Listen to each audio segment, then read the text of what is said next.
Hey guys, what is going on? Welcome to this week's final update ahead of the BMW Championship.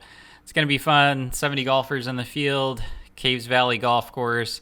First time hosting a PGA Tour event. Hosted a lot of other, championships over the years, but first time in the FedEx Cup playoffs. It's going to be a lot of fun. If you recall from our last update, it's going to play pretty long, so it's about 7,500 yards, par 72. Going to be a Bombers, track. So we're basically anchoring on that for a lot of our bets. We're betting on, certain guys with that skill set coming in good form. We're also making sure that our Draftkings lineups reflect that as well. So I wanted to give you guys an update on my betting card, give you guys a breakdown, talk Draftkings strategy, how I'm looking at things. There are a couple ways to go this week because of ownership. So we'll talk about all of that. So first things first, true to form in all of our update videos, let's lead off with the betting card. So I'm keeping it really simple this week. So basically, two guys for me. Rating out really well in the model. I was looking at DJ. I'm still going to use him on DraftKings, but I think there are some question marks about his game. I think this is a place that he can definitely play well. It will not shock me at all if he comes out and wins, but I'm going with two guys that are coming in really good form and set up really well for the course. So first, Bryson, no surprise. I think everyone in the universe is on Bryson this week. His odds are continuing to drop. I think he's down to like 18 to 1 now. I don't care. I would probably bet it all the way down to not 10, but you know what I mean? I think 18's fine. I think this sets up really well for him. I didn't get the 35 on him. I did get a 25, so just one big bet on Bryson for one big man, Bryson DeChambeau. The other guy that I'm going with is Viktor Hovland. So he's a guy that was actually playing really well for 3 rounds last week. Entered the final round, a couple shots off the lead, made an 8 out there, ended up breaking his putter, so he had to putt with his wedge. He lost like 4 strokes putting in that round alone. So I'm not worried about that one bit. He actually gained strokes putting in the 3 rounds prior to that. His ball striking has been in good form. He gained off the tee in 2 of those rounds, gained on approach in round 3 and round 4. So he's a guy that I think is trending up. We're waiting for the breakout. Big win for Viktor Hovland. He obviously won at Mayakoba. He won the BMW, not coincidentally, he won the BMW Championship on the Euro side just a couple weeks ago. So maybe he can make it 2 for 2 winning BMW Championship. So this is my card for the week. Data Golf's given us about a 6% chance of winning. That's not right, obviously. So anyway, Data Golf's giving us about a 6% chance of winning this thing, which is fine. The other thing I'm doing, I'm holding out maybe another unit or so for live betting opportunities. So we never seen this course before. We'll see maybe some of the studs at the top come out in good form from a ball striking perspective, aren't putting maybe, guys to take a shot on. We saw Rahm come back last year after a pretty bad round 1. He actually stormed all the way back and won it. I think at one point he might have been like 100 to 1 live. So we're going to take a couple shots that way maybe. So stay tuned for a weekend update on that front. But going in, just 2 outrights for me. Let's jump over to the DraftKings side. So again, I think maybe we start with ownership. So the guys that are expected to be super popular this week, no surprise. Jon Rahm is actually projected to have the highest ownership. I don't believe that for a second. I think it's going to be Bryson, and I think it's going to be Bryson by a mile. It wouldn't shock me if he came in north of 30%. So 2 ways to approach this. And I don't think there's a whole lot of in between. So you can either go all in on Bryson. You could also fade him entirely. Just lean on the bets. For me, like a lunatic, I'm going to go all in on Bryson. So I'll show you some things that I'm doing as I'm locking Bryson into my lineups. But I think this is a really good spot for him. And again, like the price too, he's 9,300. He doesn't even necessarily have to win to be in the winning lineup, right? He can go do his thing, make a ton of birdies. It's a no cut. I think he's a really good value just from a price perspective. So, and you get the fact that he's trending in the right direction. He's gained strokes on approach, 2 straight events. It's a Bombers track. You shouldn't have to worry about, penal rough or anything like that. He should be able to do his thing, and hopefully he can put it all together. Just got to avoid the bogeys. I think he made like 25 birdies last week, which is absolutely insane. So just avoid the bogeys, and you'll be in good shape, Bryson. So that's what we're doing with him. Some of these other guys, so like Rory's going to be really popular, and I get it. There's a comparison to Quail Hollow to be made. You have to remember, though, when Rory won, and we were on him, right?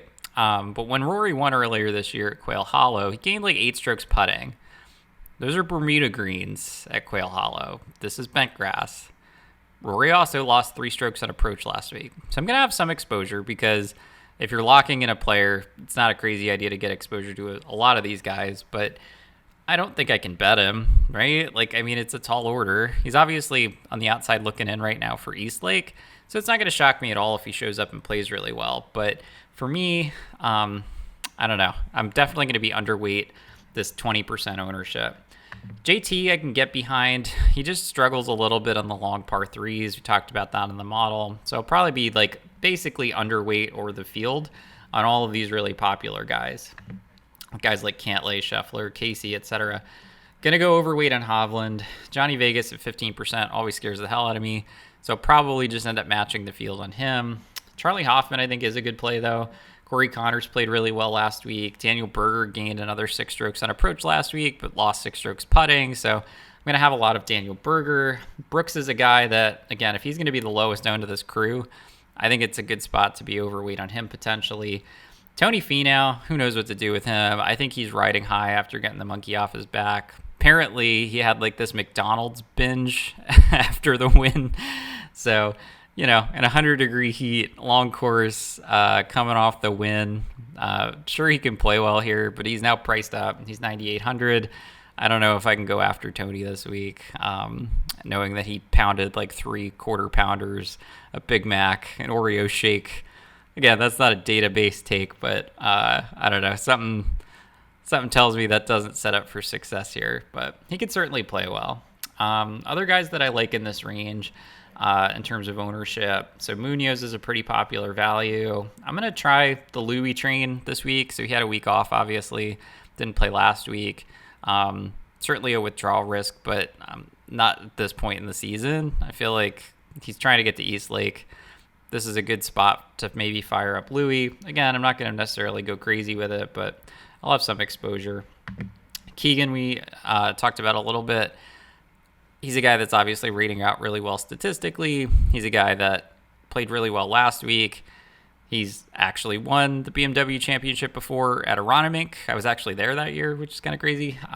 But, you know, I don't know if he's going to win. I see some people out there maybe taking some small stabs on the outright market on him. I think it's a tall order to win one of these events. Obviously, he's done it, but when he did it, he gained 10 strokes putting. That's the most he's ever gained, ever. So even with solid ball striking stats, I don't think he's going to win, but I think he's certainly a good Draftkings option. DJ, we talked about, definitely going to be a little overweight on him. Sanjay is a guy that's gained off the tee and on approach in 2 straight events. It's a longer course, which does concern me a little bit for Sanjay's potential, but he's a guy that I think getting some exposure to these guys in the low 8s is really good leverage. Same could be said about Joaquin Niemann.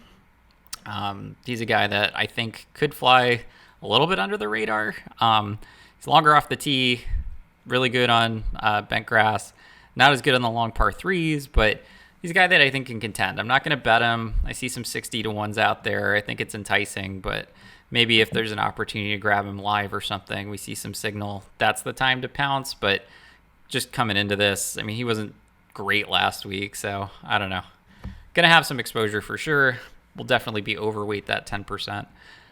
Guys like Camp Champ, Keith Mitchell, just bombers that are value plays. Answer, my guy, coming off the win last week, still played relatively well. I think this is a good spot to maybe jump back on him. Mav McNeely, Cam Davis, another set of bombers, guys that can putt. Going to go really heavy in that kind of model, that kind of golfer this week. But sprinkle in some guys like Webb. So if Webb's going to be 7% owned, like in that range, the mid 8s, I think he's worth getting some exposure to, especially if you're going super heavy on one guy like Bryson. Good way to get different from the rest of the field. And I'm also using Ryan Palmer, who's going to be the lowest owned of some of these value plays, coming in about 4%.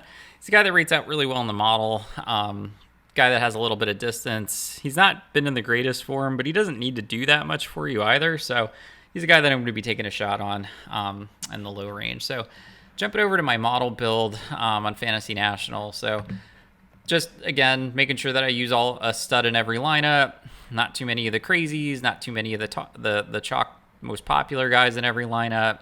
Getting exposure to my leverage core in every lineup. You'll see I'm hitting the lock button on Bryson in the small dollar tournament. So for me, it's going to be Bryson or bust. Gives me an opportunity to root for Bryson with my son Carson, who absolutely loves this guy. So let's just have fun with it. I actually do think he has obviously a great shot at winning this thing. So let's have some fun. Going heavy on Bryson, getting some exposure to all of these other guys. Going overweight on Victor Hovland. Fairly even peanut butter spread here in the 8K range. Just get some exposure to these guys. Going to go a little heavier on Neiman, a little heavier on Sanjay, and then my guys in the bottom. So that I'm basically anchoring on, I guess, I don't know, Plan B core, B group core. I don't know what you want to call it.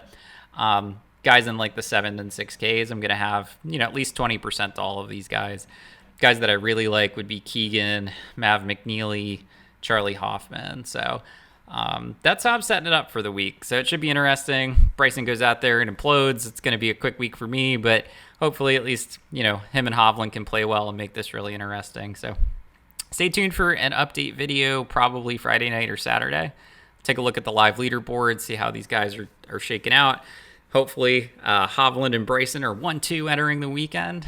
We shall see, but that'd be the best case scenario for me. But until then, we will talk soon. As always, if you like the video, if you like the content, give it a like, subscribe to my channel. Comments in the video are also much appreciated. Let me know if you guys are tailing any of this. And best of luck as always. We will talk on Friday night. You might catch it Saturday morning, but looking forward to a really fun BMW Championship.